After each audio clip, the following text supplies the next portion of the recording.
اعوذ باللہ من الشیطان الرجیم، بسم اللہ الرحمن الرحیم، السلام علیکم ورحمۃ اللہ وبرکاتہ۔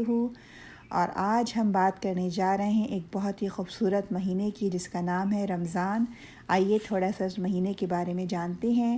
رمضان کا مہینہ، بخاری اور مسلم نے حضرت ابو ہریرہ رضی اللہ تعالیٰ عنہ سے روایت کیا ہے کہ رسول اللہ صلی اللہ علیہ وسلم نے فرمایا کہ جب رمضان کا مہینہ آتا ہے تو جنت کے دروازے کھول دیے جاتے ہیں اور جہنم کے دروازے بند کر دیے جاتے ہیں، سبحان اللہ، اور شیطانوں کو باندھ دیا جاتا ہے، اللہ اکبر۔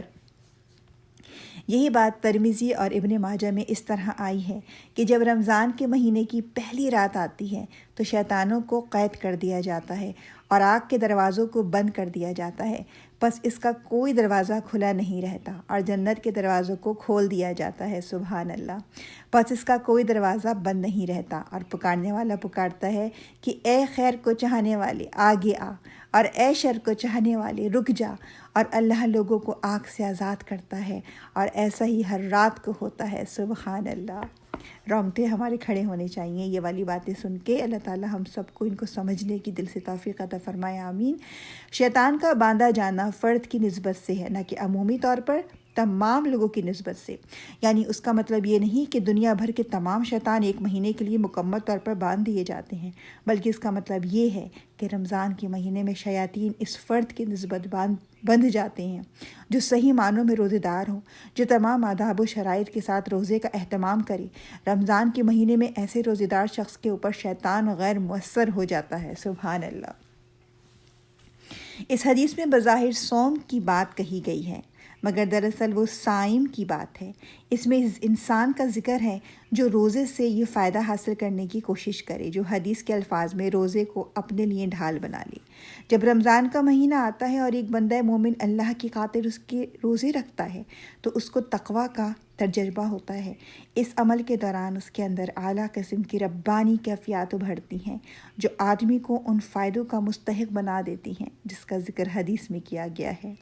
قرآن میں کہا گیا ہے کہ اے ایمان والو، تمہارے اوپر رمضان کا روزہ فرض کیا گیا جس طرح پچھلی امتوں پر فرض کیا گیا تھا، تاکہ تم میں تقویٰ پیدا ہو۔ سورۃ البقرہ 183۔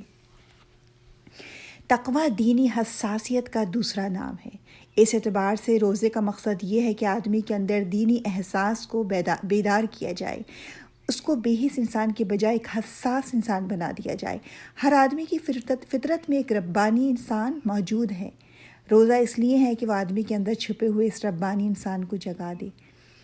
رمضان کا مہینہ ہر سال اس لیے آتا ہے کہ آدمی کو روزے کے تجربات سے گزار کر اس کے اندر تعلق باللہ کی کیفیت کو زندہ کیا جائے، یہاں تک کہ کوئی بندہ مومن اپنے رب کو یاد کر کے کہہ اٹھے کہ خدایا تو شیطان کو اس سے روک دے کہ وہ مجھے گمراہ کرے، خدایا تو میرے لیے جنت کے دروازے کھول دے اور اس کا کوئی دروازہ میرے اوپر بند نہ رکھ،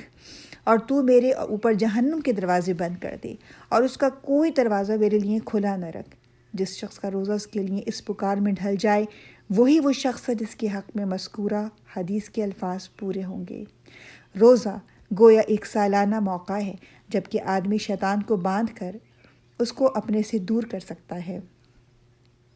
حدیث میں بظاہر یہ الفاظ ہیں کہ روزے کے مہینے میں شیطان کو قید کر دیا جاتا ہے، مگر اس کا مطلب یہ ہے کہ جس آدمی کا روزہ اس کے اندر یہ تڑپ پیدا کرے کہ وہ خدا سے اس بات کا طالب بن جائے کہ شیطان کو اس کے اوپر اثر انداز ہونے سے روک دیا جائے، تو خدا اس کو وہی چیز دے دیتا ہے جس کی طلب اس کی نفسیات میں ابھرتی ہے۔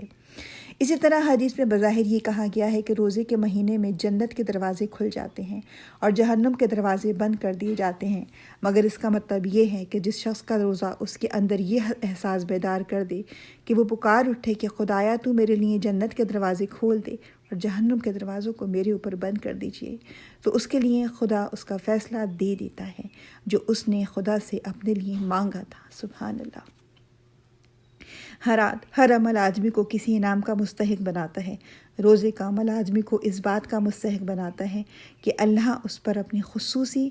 انعام عنایت فرمائیں، اس کو ہر فتنے سے محفوظ کر کے اپنی ابدی رحمتوں کے سائے میں لے لیں، انشاءاللہ تعالی، آمین یا رب العالمین۔